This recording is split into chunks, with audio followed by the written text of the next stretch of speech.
God damn, the development costs have come out for several Call of Duties, and let's just say the numbers are insane. We're speaking hundreds of millions here. In fact, in just a 5-year period, the budget nearly doubled. And after decades of Call of Duty and billions spent, we still have hair that looks like this. I'm Ash Dixon, and this is GINX News. It's always interesting talking about how much AAA games cost, but the subject mostly gets covered when a game flops and you envision the leadership looking at that massive financial hole and just having a breakdown.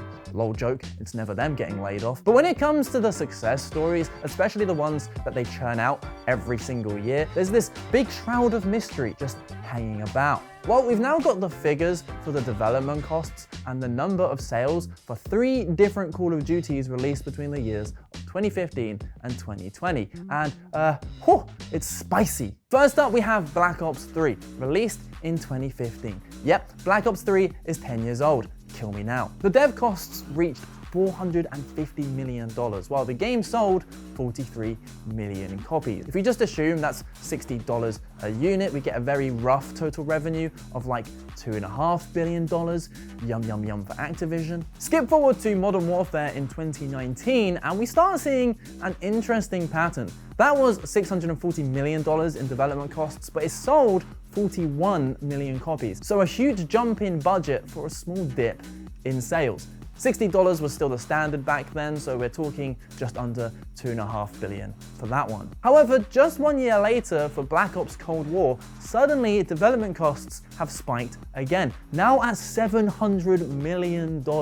Meanwhile, the copies sold is a rather sad 30 million. Okay, well, 30 million is still an astronomical amount for basically any other game, but you know what I mean. Either way, we're looking at a revenue here of $1.8 billion. But you guys aren't dumb. I know what you're thinking. This clearly doesn't paint the whole picture. First of all, these are just unit sales. You've still got battle passes and cosmetics, which have only been shoved down our throats more and more every year. And considering there's always at least one dude rocking a $20 skin in each lobby, it's clearly working for Activision. Then you've got to minus the retail cut of those sales in both physical and digital stores. And as far as we're aware, those dev costs that I said, they don't actually include the marketing budget. Throw in the live action trailers, the energy drink promos, the special edition Call of Duty Jeep, and those figures are gonna be in the hundreds of millions alone for every game. So yeah, we're not gonna be able to extract any specific numbers or profits for each Call of Duty, but obviously those games are cash cows,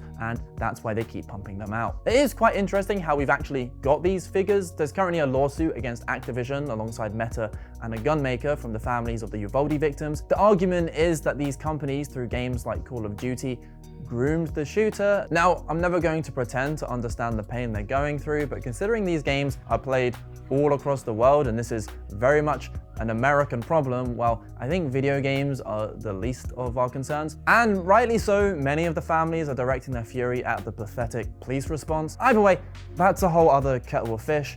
That's how we have the numbers, and it's the numbers, Mason, that I'm interested in talking about. So what do they mean? Because in that 5-year span between 2015 and 2020, development costs ballooned by $250 million.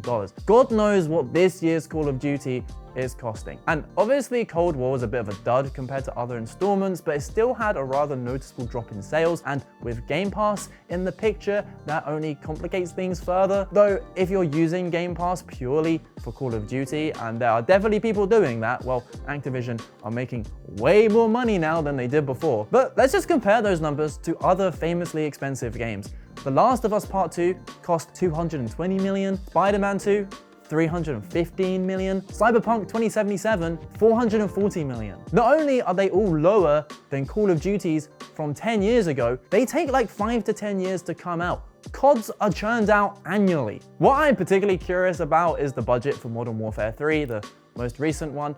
That game had so much recycled content. Basically all old maps, assets reused for the campaign, Warzone, and zombies, and an insane turnaround of roughly 16 months. Like, surely that one was a little cheaper. Screw it, I'd love to hear your budget predictions for Modern Warfare 3 in the comments. I'm sure it will come out at some point, and then one of you can come back and feel like the Call of Duty equivalent of Markiplier. And do hit that subscribe button. We're a tiny channel, but we pride ourselves in trying to make high quality content. Plus, I need the AdSense, bro. Those $30 Squid Game skins aren't gonna pay for themselves.